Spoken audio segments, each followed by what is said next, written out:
Welcome back. This is KBC News Check, and we are looking at matters politics. And also on the second hour, we are looking at matters politics. But we are now going to have a look at yesterday's debate, some of the things that were articulated by the four running mate candidates, and expound on the role of the deputy president, because it came out quite strongly. And looking at the situation that we have in the country, it's something worth discussion. And also we'll be looking at the campaign trail and what is expected. A lot of stakeholders raising concerns just 19 days to the general pause. And on the second hour, I'm joined by two gentlemen who have been in the political scene for quite a while. And beginning from my extreme left, we have Peter Amunga, who is a governance and leadership expert, and you're also a supporter of UDA, right? Yeah, of course. All right. Kenya Kwanza. Kenya Kwanza. All right. And you also have Fred Okango, who is a lawyer and also the director. Is it the director or the Secretary General of Political Affairs, KANU? Secretary of Political Affairs. Secretary is good. All right, the Secretary for Political Affairs in the oldest party in the land. Gentlemen, karibuni sana. Asante. And beginning with you, Peter, you are smiling when I asked about yesterday's debate. What were the pros, the cons? What were some of the takeouts that you were able to pick out yesterday? Yeah, actually, you did first of all live to your belief? Yeah, of course it did. To people like me who know Rigathi Gachagua, we were impressed. We even thought that actually, had he been given more time, he would have executed his points and whatever he was putting across better. But at the end of the day, I think the verdict is out there. Kenyans are debating on social media. I've listened to the FM stations. Kenyans feel that actually the debate lived to its purpose. The issues were discussed, especially towards the end of the debate. The issues came out very well. And yes, we're impressed that the Kenya Kwanza agenda, bottom up, the issues that Kenya Kwanza is giving to Kenyans, the agenda was properly articulated by our friend Rigathi Gachagua. Of course, on the other side, we thought that there seemed to be some kind of stagnation. When some questions were asked, there seemed to be some kind of propping up, some kind of somebody being told what to say. And so we felt that this debate would have been better if another person had been presented to face Rigathi Gachagua. Okay, let's hear what the other divide has to say about that. Thank you very much. And I think the verdict is out. Kenyans are happy. They are impressed. In terms of the elements of the debate, clarity of ideas, Madam Martha Wangari Karua scored an A. In terms of objectivity, Madam Martha Wangari scored an A. In terms of mastering the content, adhering to the rules of the debate, Madam Martha Wangari again scored. The demeanor, Madam Martha Wangari scored A. In terms of, articulation and eloquence, again we saw that. I am very impressed as somebody who speaks for Azimio, and somebody who works in the technical committee, and somebody who comes from the constituent party that belongs to Azimio Coalition Party, that yesterday, last night, Kenyans had an opportunity, and a perfect one for that matter, to listen to Iron Lady, who not only speak for the women, millions in this country, but for majority of Kenyans who today are sleeping hungry, who today do not have food to eat, who today will wait for somebody to give them money to go and pay school fee for their children. Madam Martha Wangari Karua gave an outline of Azimio agenda, right from the issues of corruption, Azimio la kina mama, Azimio la ugatuzi, and she dwelt more on the issues of integrity, something that our competitors, the person they presented was not able to to answer. You remember when he was asked, where do you get your money for campaigns? He said Kenyans, and initially he had said Kenyans don't have money. Where is he getting? Who are these Kenyans? Number two, he did say that they will do away with the pending bills through 500 billion open bond. which basically is a loan. And he said in the political rallies through his boss and himself that Kenyans are on Fuliza country.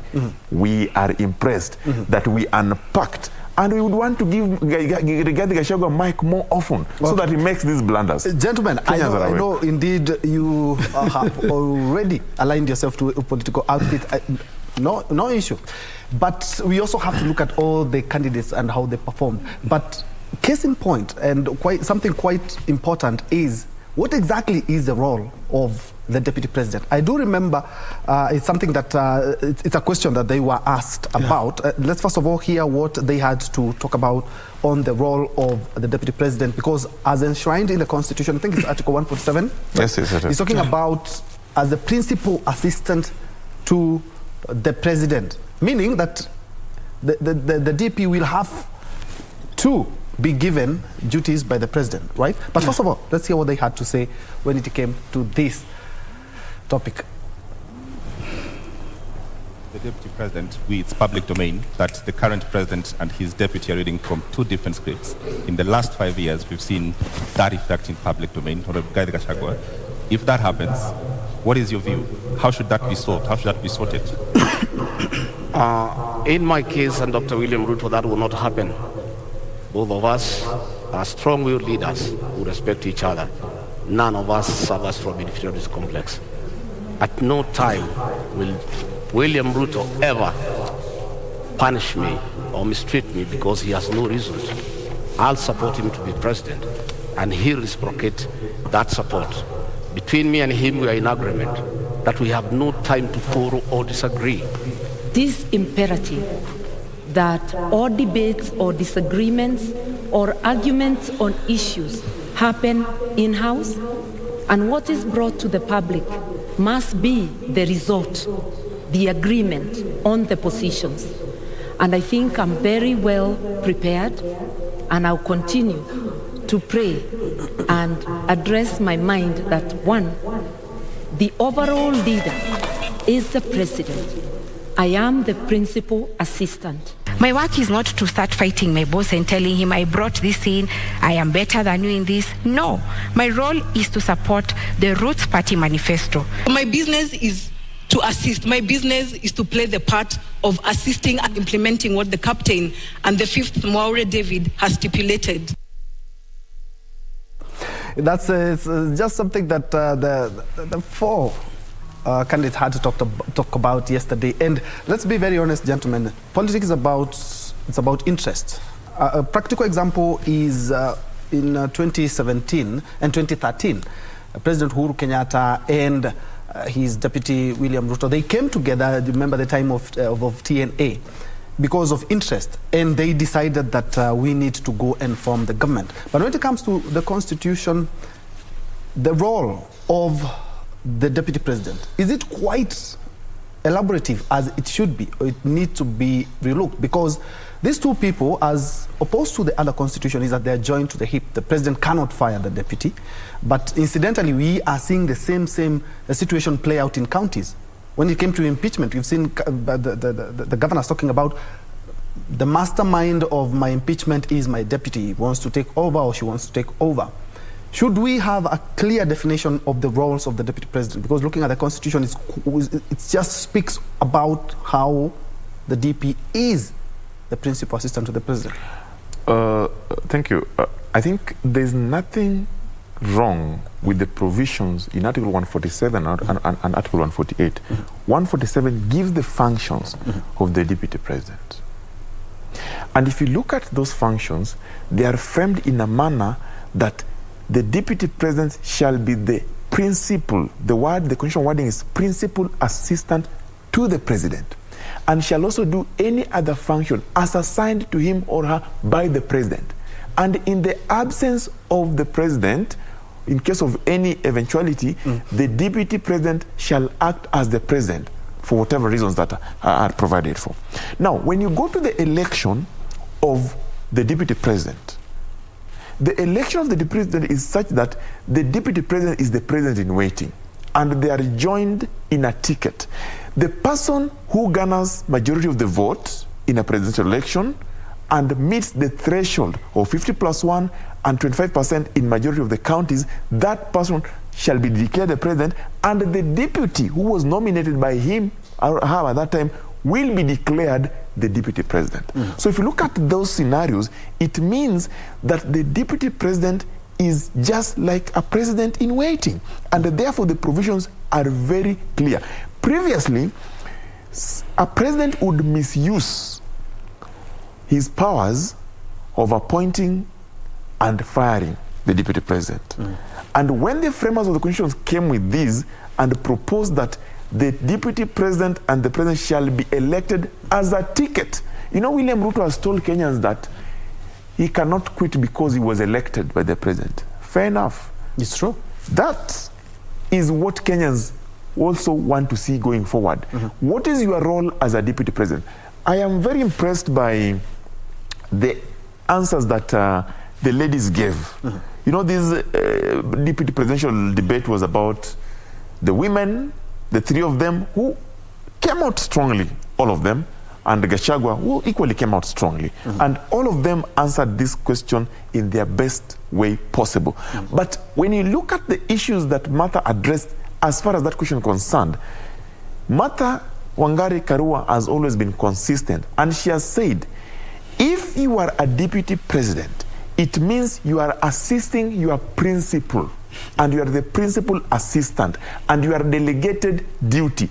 All those functions that you do are delegated. The deputy president sits at the cabinet, one among equal. Actually, the deputy president, Martha, is going to be a cabinet secretary because she's a part of the cabinet as a deputy president who is assisting the principal. Today, we are seeing in this government of William Ruto and Uhuru, we are seeing people who are speaking at each other. And the reason is because one of them, who is the deputy president, failed to acknowledge that he was supposed to abide by the provisions of Article 147, that he is a principal assistant. You are getting it wrong. And again, let me finish. And again, there can only be one president. So the assertions that he has been putting forward are such that he himself is a co-president. You remember when he started in 2013? That has never happened. You cannot have two presidents. It will be one. Azimio na Umoja One Kenya believes that Martha Karua will be a principal assistant and will abide by the provisions. Fred, look at it this way. The deputy president himself has said that he has not abdicated his duties. He said that the duties of a DP is actually to ensure that he is the principal assistant to and that is in public domain. Do the duties that assigned by the head of state. And he said, oh, my roles were taken over. Another, so we don't even need to talk about that. I don't need to explain myself more on my role. But, Peter, we also run a risk of having the same kind of government. That's the thing. Because if at all, God forbid, Ruto and Gachagua, if they take office, which they will. Okay, fine. Let's wait for the Kenyans. What will happen God forbid. If the question, God forbid, they don't, they're not compatible, or we have the same scenario that we have in the country playing out? What happens to Kenyans? It's very good. Actually, that's the question. What my brother Fred is talking about, that one is the theory part of it, which he knows, and everybody in this country knows, that the roles of the deputy president that had been given to His Excellency William Ruto were taken over. They are done by other people. That is something in public domain. We don't even need to talk about it.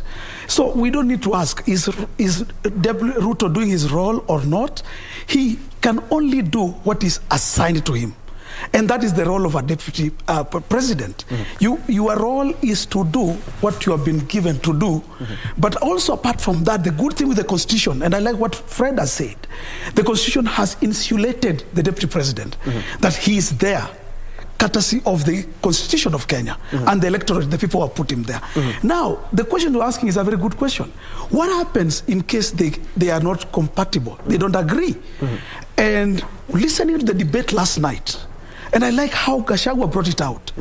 If somebody could not work with Mwai Kibaki, a very good man, a person that everybody in this country agrees is one of the best people that has ruled this country.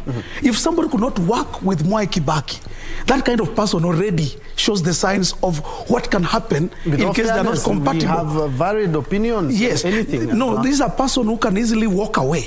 Somebody who has walked out of situations. Somebody who has resigned when the fire in the kitchen is too hot. It simply means that this kind of person may not be able to be a deputy president in this country. You must be a person with what we call, you have to have a sound mind.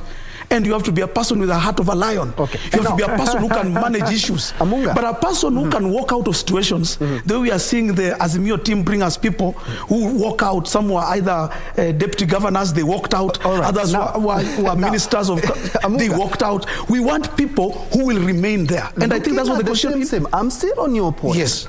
What is the best and logical thing to do? Why would you want to be eating Kenya's or taxpayers' money and you're not doing anything?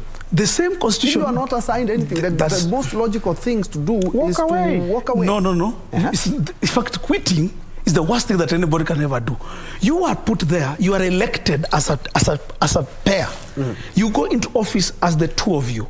There are ways to remove you from the office. Then I think I got my answer. Listen, you said that somebody is not supposed to resign. Yes. And this begs the question, what if we have the same situation? Then if we cannot be compatible, that's what I wanted to answer now. Yes. If you cannot work together as a president, as the person who is the leader of government, even in parliament, there's something called impeachment.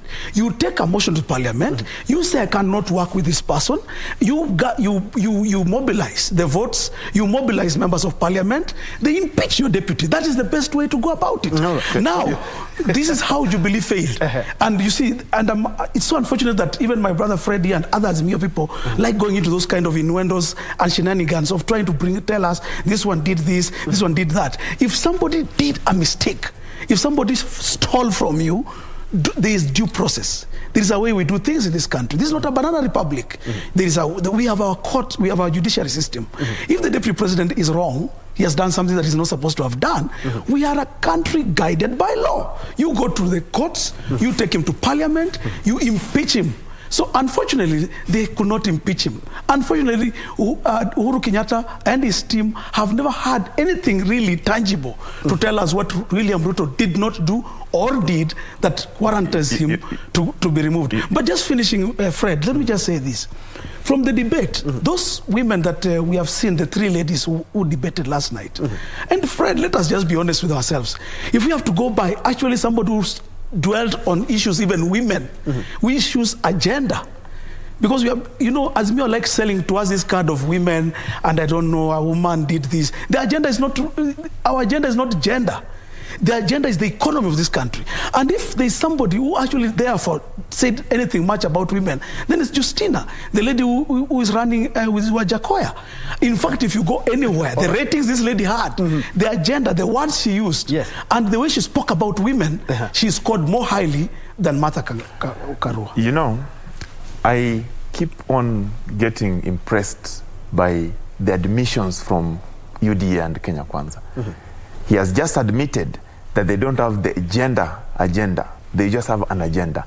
Kenyans watching this national show today, Azimio la Umoja One Kenya has both agenda and gender, because it is a constitutional principle that the gender factor must be implemented, and that is how we beat them. Martha Karua, other than being a woman who believes in all Kenyans, she is an aspiration to many young women and old women out there who for once believe that one day they will occupy the topmost position. We have made progress as a country. The Chief Justice today is a woman. If you look at the judiciary, most of the heads are women. If you look at the political parties, the head is a woman. We are making progress, and that is encouraged. And if you look at the promises, the commitment, just hold on, the comment by Azimio, majority of the women are going to take place. I know Kenya Kwanza. Their leader yesterday disparaged Madam Ngilu and called her old woman who cannot be married. We know they don't like women. All right. We know that. But when he says about Mwai Kibaki, William Ruto is on record, and those clips, you have them, having said that he cannot work with Mwai Kibaki and he wanted Mwai Kibaki to go. Today, They are saying that anyone who do not work with His Excellency Kibaki is not worth being elected. I'm sure they are admitting again that William Ruto is not worth elected. And lastly, resolving issues. When you are a deputy president and you have disagreed the way President Uhuru Kenyatta has disagreed with his deputy William Ruto, it is only fair that you close the door, agree to disagree, and move on. Kenyans are not interested, but the president has done the best thing. Because the deputy president was a bully and he walked out of the government and decided that he's not going to help his boss. The president looked for helpers, national television, and helped him. Now, this is a national television. Let's not desist. Surely we cannot go in that direction. We are just here, the three of us, and the others are not here actually to rebuff. But let's now look at the agenda that Kenyans want. Yes, sir. They want. Your principles have talked about in Azimio, there's a social protection program. There's also bringing the cost of living down. Exactly. In and the next economic revolution. In the next 100 days, right? Yes, sir. In the next 100 days? All right. How are we going to do that? I have to say something about this. Peter, settling in office will take over 100 days. Right? Yeah. And then on the agenda, and I would want us to first of all hear what they had to talk about on how they are going to bring in money. You're talking about snake farming, you're talking about marijuana. Your principles have not given quite a solid way on how we are going to get this money. He has poked holes, you have poked holes into each other. Yes. Talking about the 500 billion, which is a loan. And the situation Kenya in terms of loans, we seem to be having some sticky fingers when it comes to loans. But other than that, let's first of all listen to what they had to talk about. There was some agenda on how they're going to bring in money, so that you tell us how you intend, your principles intend to do that in 100 days. Three people are dying every day because of snake bites. And why? The antivenom we import in this country is from South Africa and India mainly. But there are over 3,000 species of snakes in the world. So maybe the snake that will bite you didn't have that antivenom. And if it's antivenom, one vial goes for 13,500. And you need between 5 to 10 vials ndio upone hiyo kumwa na nyoka. So ideally utakuwa na 135,000 ya kupona hiyo snake bite. What is our agenda? Our agenda is to look at what we have. We have snakes around. We are going to bring them into this pharmaceutical industry where they are getting the antivenom so that you can compete in the international market. Story ya nyoka linasema for our government, a KANU party, we cannot deal with snakes surely. Tutafunga kwa compound ama ni kuku tutaweka surely. Ndio tupate mayai. Then again, how much do we have to wait for this venom itoshe ndio Wakenya waweze kupata medication, whereas we are going to start, probably, if at all they get the chance to lead from 10th, tutaanza kurea from 10th, ama tuko na za kutosha Kenya. What business do we have putting in snakes here? A lot of Kenyans are quite impressed on how that debate went, and it clearly showed that we have some brilliant women who have great minds. But we will talk about that and how we intend to do that in 100 days. But before we do that, first of all, let's cross over to DCI in Mombasa, where we expect the CS Fred Matiang'i, who together with the British High Commission Jane Marriott will be opening the first anti-terrorism police unit, ATPU, Coastal Regional Headquarters and Mombasa Police Station, with about 81 million shillings. Let's first of all cross over. We'll be back.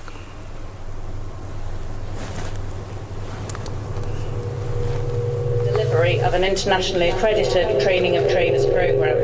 And looking ahead, I'm pleased to announce that we will continue to support ATPU skills training, including at this new building. So I'd like to take this opportunity to thank everybody who has contributed to the successful delivery of this joint UK-Kenya initiative delivered by UNODC. And in particular, I would like to recognise the Mombasa Working Group. Can we just ask those on it to put their hands up? Thank you. Thank you. I hope you're proud and happy, because it looks great from my perspective. And the UNODC, without whom the construction would obviously not have been possible. I look forward to continued work with the Kenyan government in our mutual fight against Al-Shabaab and Daesh to ensure the safety and security of all of our citizens. Thank you very much.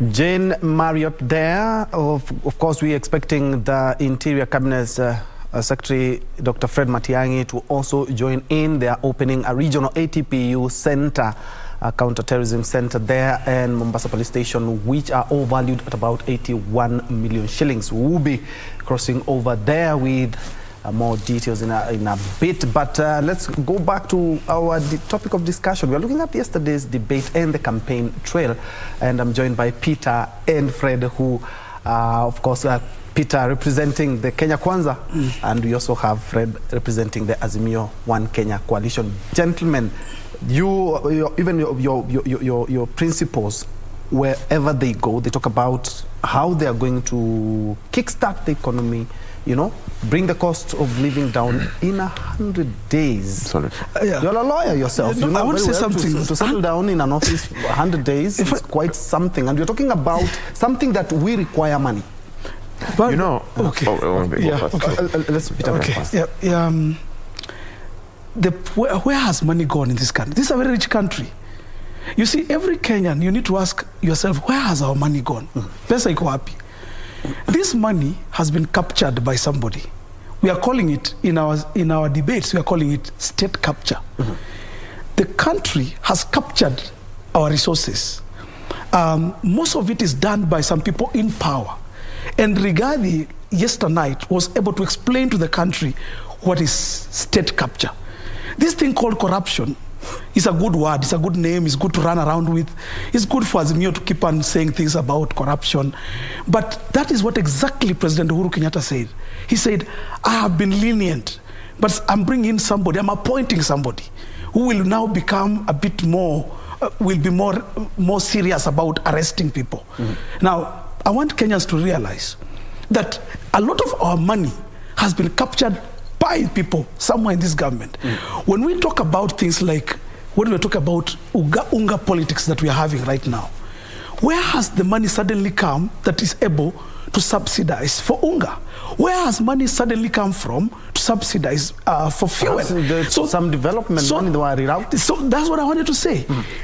Kenya Kwanza is telling Kenyans, this country has money. This country is one of the biggest revenue collectors. Our tax collection, and it was said yesterday in the debate, is one of the best in Africa. We are collecting trillions from Kenyans. So we have the money as a country. The problem is how to spend that money. Our problem is not revenue. And I think Martha is the one who put out that point. The problem is not revenue. The problem is expenditure. So Kenya Kwanza wants to deal with the expenditure part of it. And we are saying, as Kenya Kwanza, the problem with Azimio is a project of somebody. My brother Fred knows this, and any Kenyan who watched the debate last night is convinced that Azimio is a project of somebody seated somewhere. Somebody is controlling them, somebody is paying. And the person who is dealing with Azimio must be, and Kenyans have concluded, the one who is also leading this thing called state capture. Our resources have been captured somewhere. They were not so we remove Azimio and we remove the whoever is in the state capture, when we'll be able to get the money in this country on track.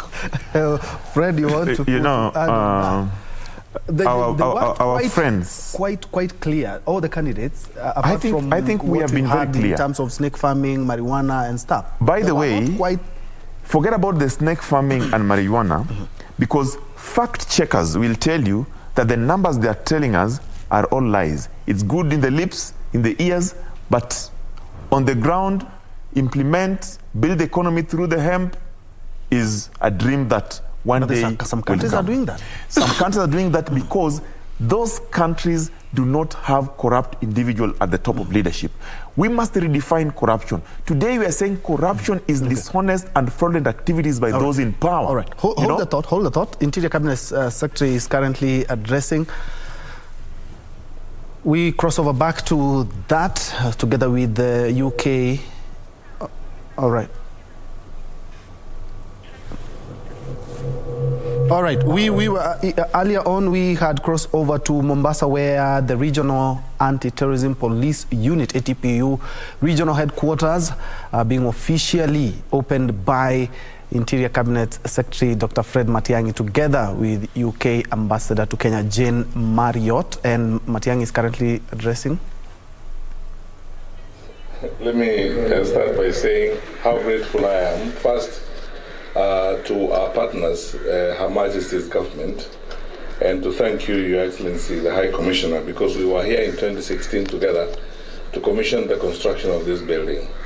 We thank the Lord that He has seen us through all this time, and we are here this morning to commission the building. I want to thank the colleagues from the DCI's office, led by Mr. Kinoti, and the huge team that is here, including my friend, the director of ATPU, for the excellent work that has happened here, and the project team for all the good work that you have done. The reality is what it is. It is what it is. We wouldn't like to open these kinds of facilities, but terrorism remains an ever-present and evolving national and international security threat. In the year 2020, we lost over 29,000 lives to terrorism. And we in Kenya, more than anyone else, remember, especially in the last 10 years, the challenges we have faced.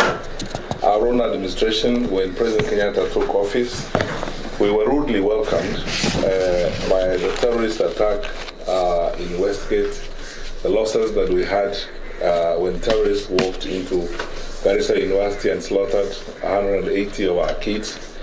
And of course, most recently, the challenges we've had in Dusi 2. Even from the activities that go on in this region alone, it's evident that the threat of terrorism is not about to go away. So what do? We prepare ourselves accordingly, we train, equip ourselves, staff up, and raise up to deal with this particular challenge. I am grateful that over the years, Kenya has acquired reliable and very credible partners like the British government who have worked with us and continue to support the work that we do to counter terrorism and all its facets and threats. The investments that the Kenya government has made over the last 10 years have seen our capacity to deal with the threat of terrorism more than quadruple in terms of personnel, equipment we've acquired, the institutions that we have created. And for this, I have to very sincerely thank my colleagues in the security sector. I sincerely want to single out our Director General of the National Intelligence Service, General Philip Kameru, our CDF and his team, the DMI, and my friend Hilary Mutiambai, the Inspector General of the National Police Service and his team. We have improved our capability to deal with terror attacks and terror threats. But we are not there yet. The work that is being done by police and sister institutions, the investments that are going into the ATPU, the SIPU, the KDF, of course, that I've just mentioned, and NIS, show that we have covered sufficient grounds, but we still have some more work to do. Therefore, I want to welcome our friends from UNODC and the British government to continue working with us as we strengthen our capacities to deal with the threat of terrorism in this region. Before I end my remarks, I need to say the following. One, that the facility we are commissioning today adds to our institutional capability to respond to the challenges of dealing with terrorism. I need to say and confirm to everyone that government is committed to respecting the rule of law, the Constitution, and all requirements of the international conventions that we have signed up to. This facility has been built in obedience to most or all of those conventions. We will respect the human rights of suspects, including terror suspects. We will ensure that they are held, treated, and managed within the framework of the human rights prescriptions, both in our Constitution and the international conventions that we have signed up to.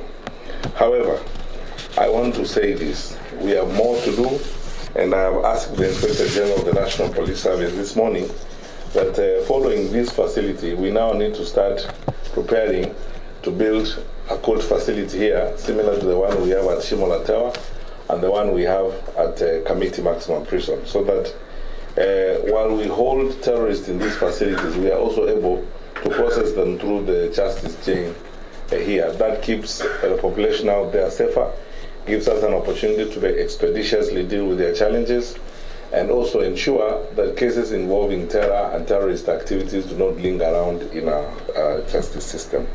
Secondly, we will replicate the design and the institution that has been done here in at least 2 other parts of the country using our exchequer resources. We will do this facility in one of the northern cities of our country, and we will do a similar facility in one of our western cities of the country.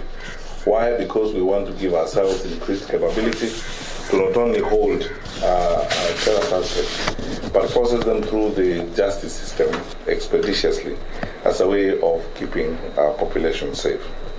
Finally, I would like to confirm on my own behalf and on behalf of my ministry and my colleagues in the security sector our continued collaboration and our commitment to our partners, UNODC, the British government, and all other actors we work with in this sector.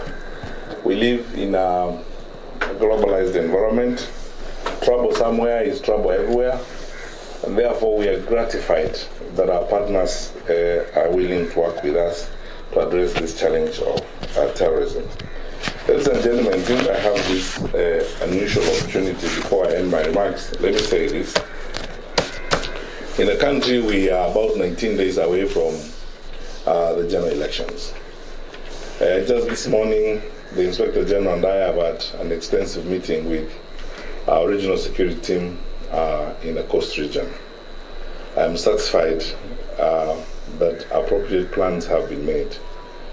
And we have agreed, and I would like to announce that there are some parts of this region where we are going to heighten surveillance, and therefore I have asked this morning the regional security team to rise up the level of alertness in certain parts of this region to ensure that we facilitate effective participation in the general elections.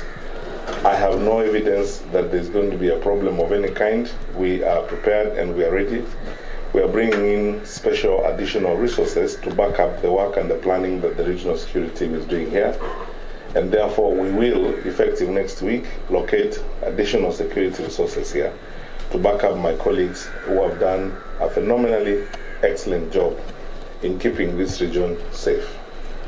The only dimension that we have looked at together jointly is aspects in some 2 counties in this region where possibly players in the electoral process may be tempted, and we are noticing some evidence of that temptation to try and mass up small groups that could engage in crime.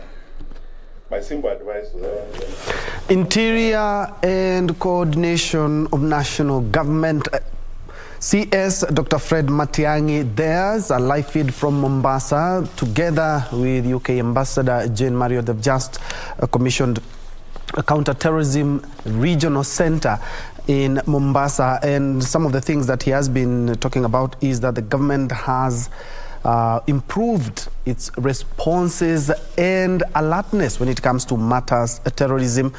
More still needs to be done. Let's talk about the center can respond to terrorism, and also something that has been brought about by communities living in the coastal region on the rights of suspects. They have talked about they will observe the rule of law and they will observe all the international statutes regarding the suspects when it comes to matters terrorism. And on the general polls, it's said that all is set for the general election in the next 19 days. More security to be deployed to ensure that we have peaceful elections. That said, we are back to our discussion. We are taking a post-mortem of what transpired yesterday at the running mate debate yesterday night. And I'm joined by 2 gentlemen. One, Peter Amunga there. He's the all governance and political analyst there. And also, they represent their own alliances. Kenya Kwanza being represented here by Peter Amunga, and also the Azimio being represented by KANU, Secretary of Politics and Elections, Fred Okango. Fred, yes. Pick it from where you before we went on yes. To Mombasa, I was saying that the whole issue here is about corruption. Remember, we're still doing 100 days. We want to see how... And we said, within 100 days, what you're going to do. In Azimio agenda, we have said that within 100 days, we shall declare corruption a national security threat. It is there. And in Azimio, we say, don't dare, don't touch, don't do. Something that our competitors, when they hear, they run. After running, you know what they do? They rebrand it as state capture. When you redefine corruption proper, in operation definition, it is, corruption is dishonesty and fraudulent use of public resources by those in authority or power. Today, the biggest state capture is the state capture of accessing public funds, using them in a manner that is for self-interest, either by doing business with government or ministry. Last night, there are certain individuals who acknowledged that indeed they did business with certain state institutions and that is their money. While that is only the court can tell us, but from where we sit as the public, we do know for sure that there is a problem with corruption. Whether you want to call it state capture or you want to call it corruption proper or you want to call it suicide, it is a problem that we must deal with it in 100 days. Don't dare, don't do, don't touch. Within 100 days, we have said we are going to look at the state of social infrastructure.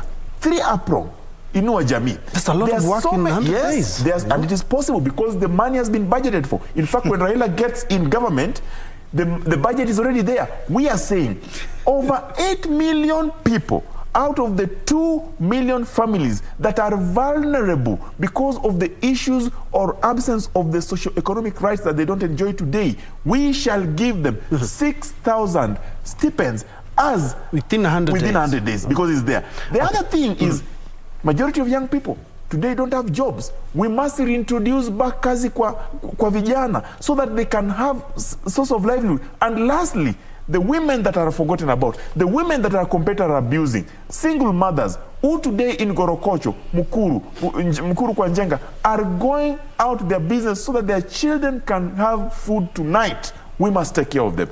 We know for sure 100 days that as well. 100 days because the government is not at standstill. The government is continuing. The best that President Kenyatta has done, we shall perfect. The challenges that he has experienced, we shall make them better. What we are telling our competitors, forget about President Kenyatta. President Kenyatta is going home with William Ruto. We want a government that is coming on board, a government that has an agenda. That government is Azimio la Umoja One Kenya. These 4 candidates, from that, these 4 candidates, they talk about, of course, was the issue of the funding for the campaigns. Peter, incidentally, your candidate was so cagey on that aspect because he even didn't talk about how much we've been able to spend. I do remember in Kenya, you guys are governance experts. Yes. You know that there's election laws. There are a lot of laws in regards to campaigns, and we do not get that come out well in regards to how much is being spent. But from what we hear, looking at the net worth, and let's just talk about the 2 candidates. Yes. Your candidates, 800 million. Candidates, 156 million.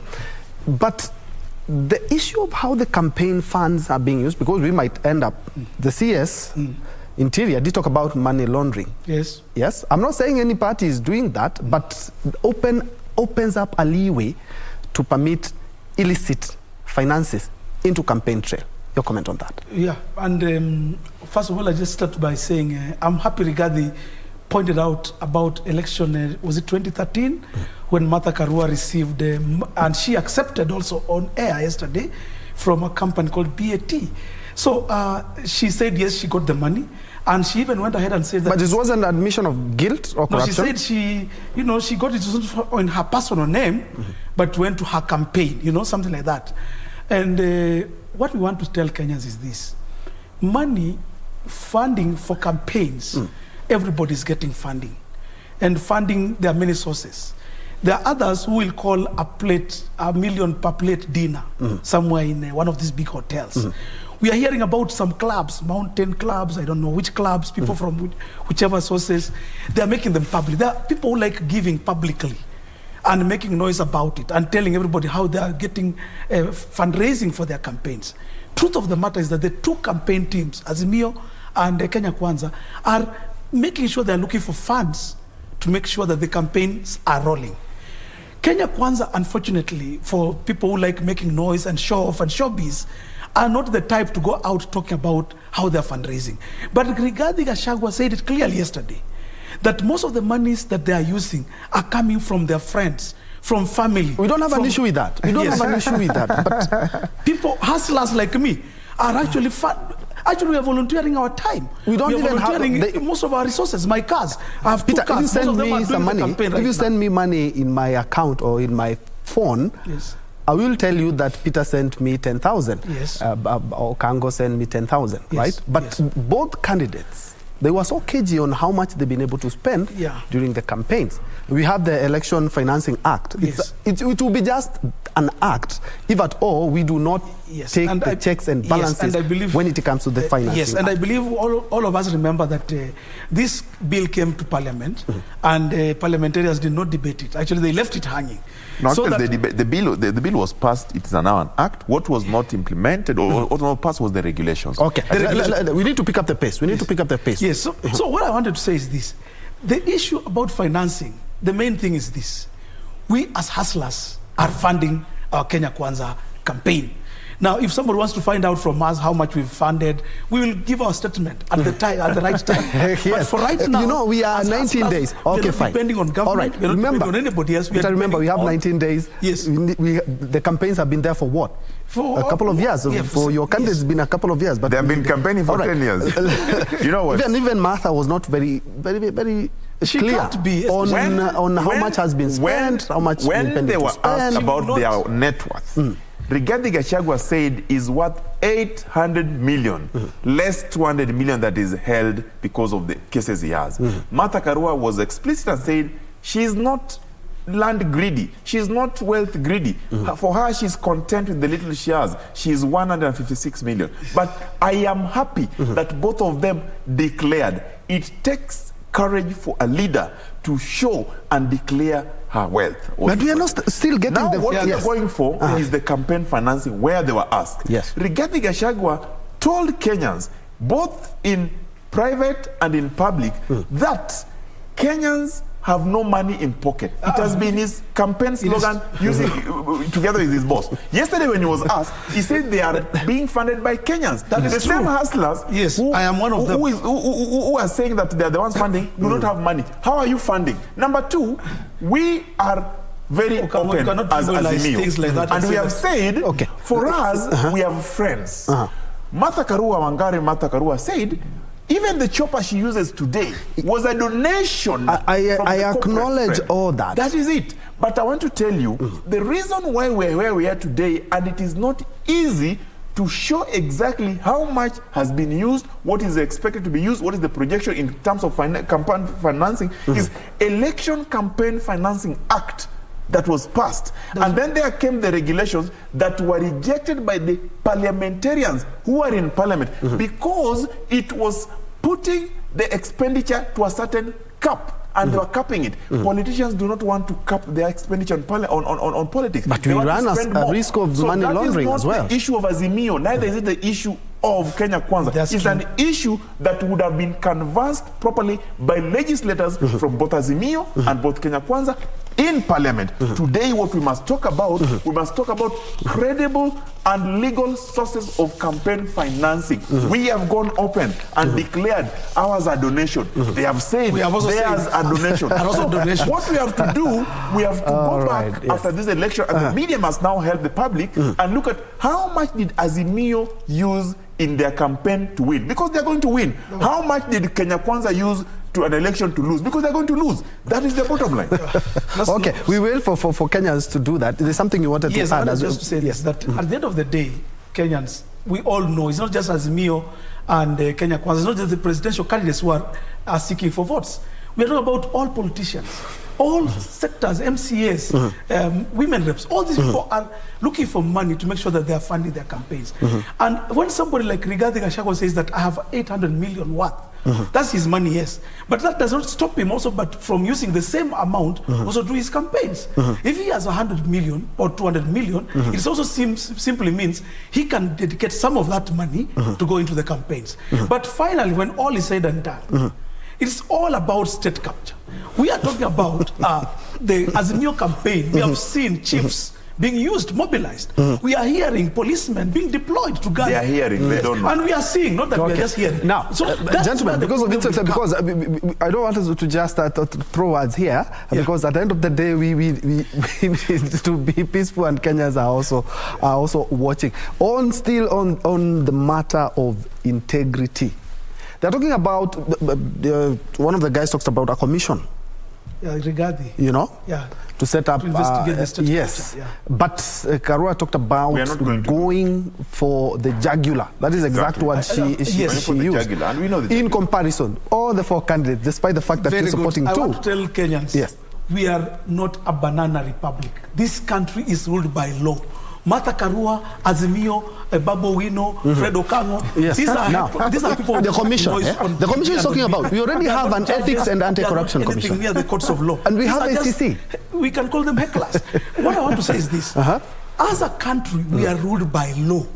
Martha Karua will not win election and say, Peter Amunga, you are going to committee today. She can't. She can't even manage. Because there is due process. What they are doing is heckling. That is just the tialalas and the T-beams that we are used to from that kind of side. We are talking about due process.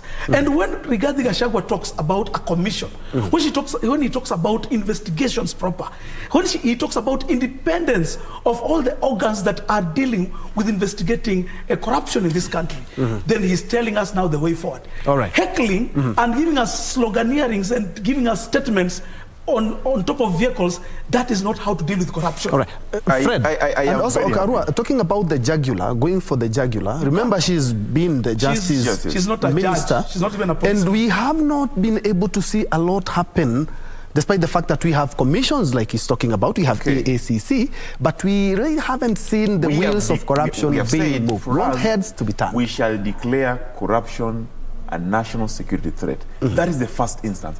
We have acknowledged there's corruption and we know they're corrupt. We are going for them. We are not going to waste time forming commissions. This guy is saying, let's hold on, our competitors even said yesterday in the show, Gachagua, that he doesn't believe in the police. Because the police are not accountants who are investigating him. That's what we are saying. We believe in leadership and integrity. And we acknowledge that the leadership and integrity, the office that the public officers hold is a public trust that they are trusted in, and they must exercise in a certain manner. If there is one manner, you must exercise in accordance with the object of the constitution. They are not. You must respect the office you hold. They are not. You must bring integrity to that office. They are not. And that's why you hear them say, women are this, we don't want gender, we want a gender. We must accept that to deal with corruption, you must go for the jugular. The jugular is the thief who steals money, wastes public money, and goes and they have a face. They have a face, but unfortunately we haven't been able to see. And that's why some of them have been arraigned in court. Today they are defending themselves. We know all of them. Okay. Just to finish up, just to say this, Fred and Kenyans who are listening to us, it's not about declaring statements. Statements have been declared in this country many times. Sloganeering and telling people TB and tialalas. We've heard them many times. Threats, I'll arrest, I will do this. Those are threats. Talk about empowering our judiciary. Operationalize the judiciary fund. Give the police power. If there is a person yesterday in the debate who talked about teachers, who talked about workers, who talked about the police, and even talked about increasing their salaries, was Rigathi Gachagua. He cannot tell us that Rigathi talked ill of policemen or of teachers. I am a worker, I'm a laborer. And as laborers, we heard clearly. The only person who articulated our issues in that debate yesterday was Rigathi Gachagua. And we are saying this, as Kenyans, this country will not move forward by sloganeering. This country needs people who will come up with proper, concrete ways of doing things. And our friend William Ruto has signed charters with women. When he talks about gender, we've talked about giving women 50% of our government. It is written, it's not sloganeering. When we talk about 30% of government to Western Kenya, the western part of Kenya, it is in written.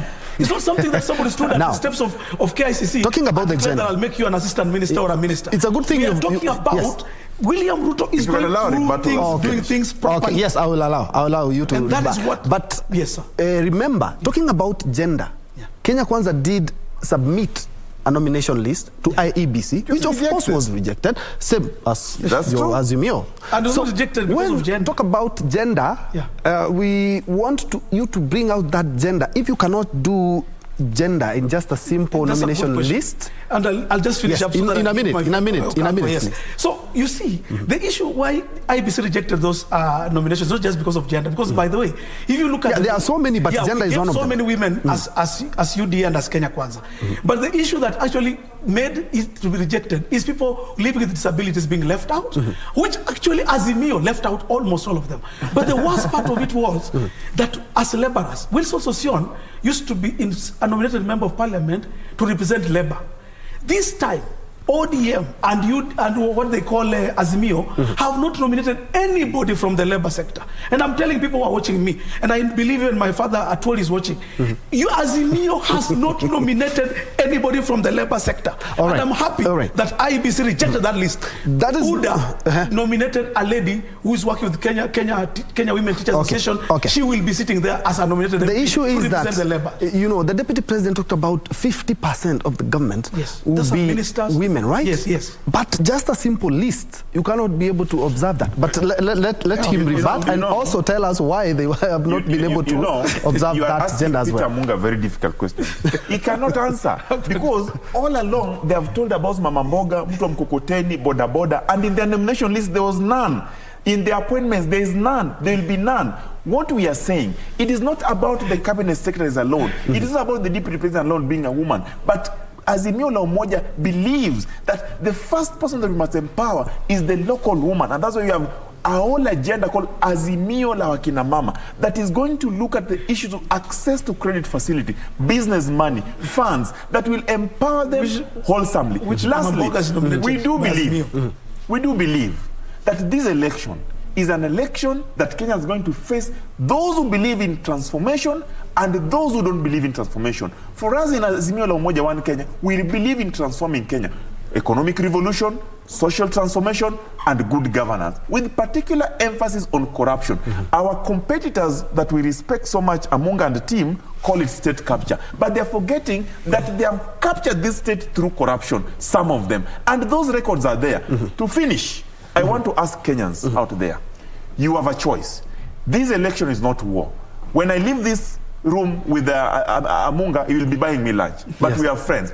We only differ on ideologies. What we must put on the table is that ideas that Kenyans are competing on. But when guys go out there, please vote for somebody who will secure your life. And that you have a choice. And that choice is Azimio la Umoja. That person is actually William. All right, gentlemen, I'm going to give you each a minute. Kenyans need to transform this country. But gentlemen, I'll be very honest with you, speaking for Kenyans, is that the first test, I believe, should have been on this list. If at all, Azimio, Kenya Kwanza, you're talking about gender, your inclusivity, but you're not able even to manage a nomination list. Kenyans are watching, and they would want us actually to put things far much better than you guys are doing. But remember, the nomination list is not about gender alone. Yes, I say. In party lists, there are certain principles that must be followed constitutionally. Number one, the 12 members of parliament that are nominated in the National Assembly must come from the youth, women, and people with disability. The 16 women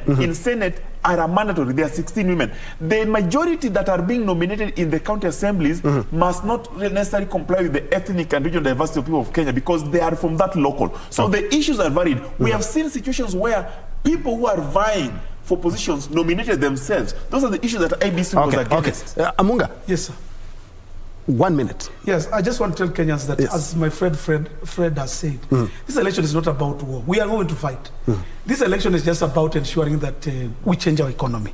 Unga is still bad, despite what Azimio are trying to do through their state capture and promising us that Unga will be 100 shillings. I can tell Kenyans it's not yet 100 shillings. When they lied to us about fertilizer that is 2,000 shillings, they lied to us. Fertilizer is still 6,000 shillings. We don't want liars. Elect people who are practical. Rigathi Gachagua, practical man, bottom up. William Samoei Ruto, practical man, bottom up. Musalia Mudavadi, practical man, bottom up. Those are the people we will elect. Indeed. Thank you so much, gentlemen. We can keep this conversation on and on. I know you're going to vouch for each of your candidates, but who was the other outstanding candidate yesterday? Because I'm quite sure you're going to say Martha Karua, right? I must congratulate the women of this country. Yes. I must congratulate Justina. I must congratulate Ruth. I must congratulate immensely Madam Martha Wangari Karua for doing us proud. All right. This country is moving forward. 10 seconds. It's too much words. Just 10 seconds. Justina beat even Martha Karua. She aired all the points. She talked about her manifesto and the agenda. If Justina was the running mate for Raila Odinga, I will think twice. She did a good job. All right, gentlemen, thank you so much indeed for joining me. Peter Amunga, who is a political and governance expert, also representing Kenya Kwanza, and we also have Peter Okango, who is a lawyer. Fred Okango, who is a lawyer and also the secretary for political affairs, KANU party, representing Azimio la Umoja. We're trying to put into perspective things that happened yesterday in the debate. But for now, I'm leaving you with